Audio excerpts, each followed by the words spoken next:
Hello and welcome to my first devlog for Sandfire. Sandfire is a single-player adventure RPG that is placed in a profound abyss. The player needs to descend the abyss to find the source of a magic sickness that currently plagues the rest of the world. Sandfire is in development for already 6 months now, and I am very excited to share the latest progress with you all. There have been many improvements: a new level structure for the underground temple, new animations with root motion, and enemies as well. But the most important update in my opinion is the improved combat that finally feels close to the one in Dark Souls, especially when using the gamepad.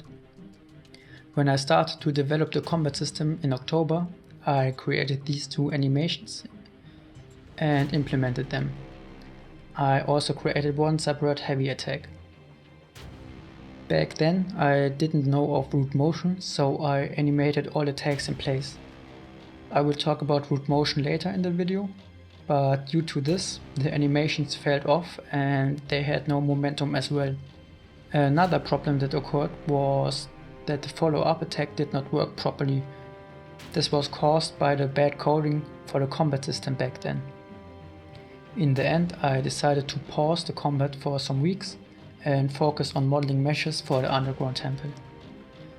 Mid-November I decided to work on the combat again, with the goal in mind to get the feel of the attacks right so that the player can enjoy fighting against enemies.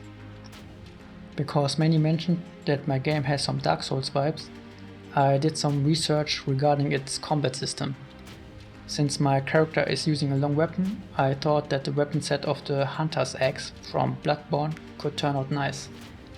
With my new animation reference, I noticed during the animation process that the character takes a step forward with each attack.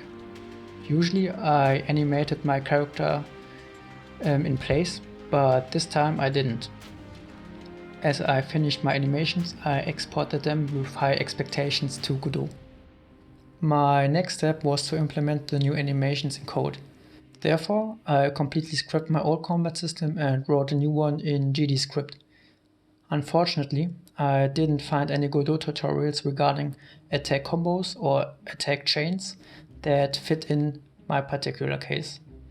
So I would like to show one way on how I implemented my attacks. For my combat, I decided to use one timer node for every attack, which wait time is a bit shorter than the actual attack animation. What the code basically does is to check if the attack button is pressed. If the player isn't currently attacking, he starts the first timer that also starts the first attack. If during the attack the button is pressed once or more, for instance spammed, the character will perform a following attack. If the button is not pressed, the character returns to his idle state after the attack animation is finished.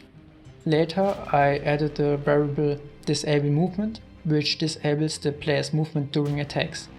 However, I left a short time window for the player to adjust rotation between each attack. That is why the timer nodes are a bit shorter than the actual animation time. The new implemented attacks look really nice, but the camera did not move with the character.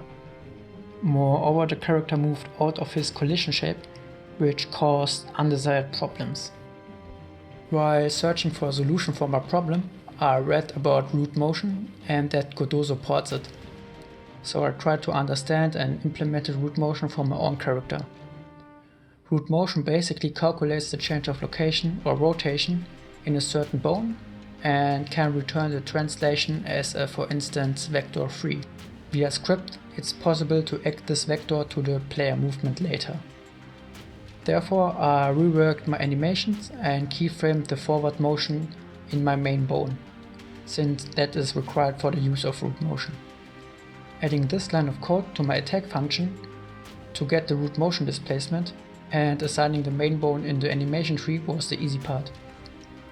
Sadly, there is nearly no documentation on root motion for Godot, but on Reddit I discovered that the TPS demo has an example for root motion inside it. Therefore, I implemented my root motion similar to the code example from the TPS demo. I soon noticed that the TPS demo character handles movement input very similar to my character, but handles rotation completely different. Due to this, my character was performing the root motion not correctly and moved always forward, even when looking backwards. After 2 days of struggling, I finally noticed the problem of my rotation and assigned the global transform to my armature where my character rotation happens. With root motion added to the move and slide function, attacking feels much better now. Moreover, I added a trail to my sword by using the trail add-on. There was another gameplay mechanic that I wanted to add to my game. It's the possibility to cancel an attack animation if the player decides to dodge. In my animation tree node, I put the attack animations in order and roll animation in front. Since I can toggle the one-shot node true or false, I thought that would be pretty easy by adding this line of code when the player performs a dodge roll. In the editor it works fine, however in runtime it sadly doesn't work at all. The character still performs after the roll animation the remaining part of the current attack. Hopefully I will find a solution for this problem, but I'm pretty sure that this is a bug inside of the engine. The latest update regarding combat is fresh implemented and far from finished. I recently added a Strafe Movement to the aiming state by using a blend space 2D node. Before, the animations did not align with the movement, so I created individual strafe animations in Blender and exported them to Godot. The animations are currently placeholders and will be improved later. I added the 4 animations plus the idle animation to the blend space 2D. For now, the player can strafe in 4 different directions, but I will improve it to 8 directions soon. I thought that I can easily assign my direction vector for it, but the character performs the animations incorrectly when moving around the enemy. Therefore I implemented it like this for now. It's sufficient, but I need to look into it later. The latest update on the combat for now is the new enemy. I modeled the mesh in Blender, then I created an armature system which I rigged after I finished placing each bone. And at first I thought that rigging an animal with 4 legs would be pretty hard, but the process is very similar to rigging humans. The rigged armature turned out better than I expected since it's very clean. The next step was to animate the enemy. The hardest part was the walking animation since I never animated a 4-legged animal. For that I used a reference video of a walking dog and animated the leg movement fitting for it. Then I made some attack animations on which I thought could look nice. Furthermore, I created a gold texture in Substance Alchemist. But for now the rest of the enemy doesn't have the material yet. I exported the model to Godot and implemented the animations in a basic state machine. I reused my script for the skeleton and altered it a bit for my new enemy. For now his behavior is separated in 3 stages: idle, follow and attack.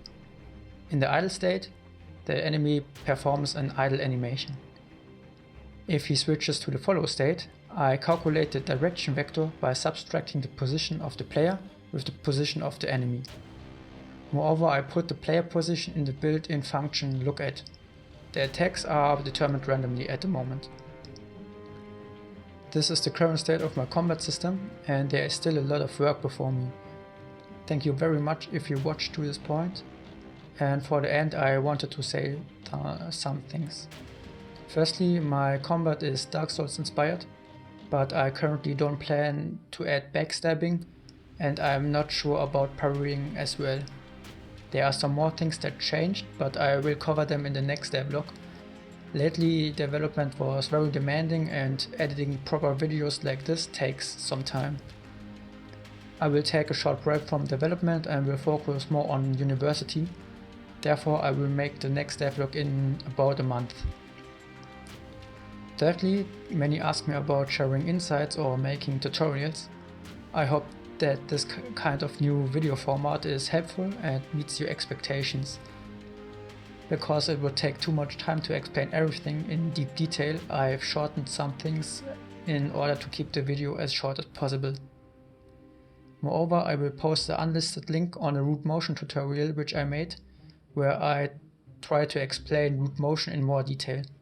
Last week a fellow developer made a tutorial on how to create a Souls-like, which could give some additional knowledge if you're interested in this topic. Lastly, I want to thank you all for the recent support and that people show interest in my work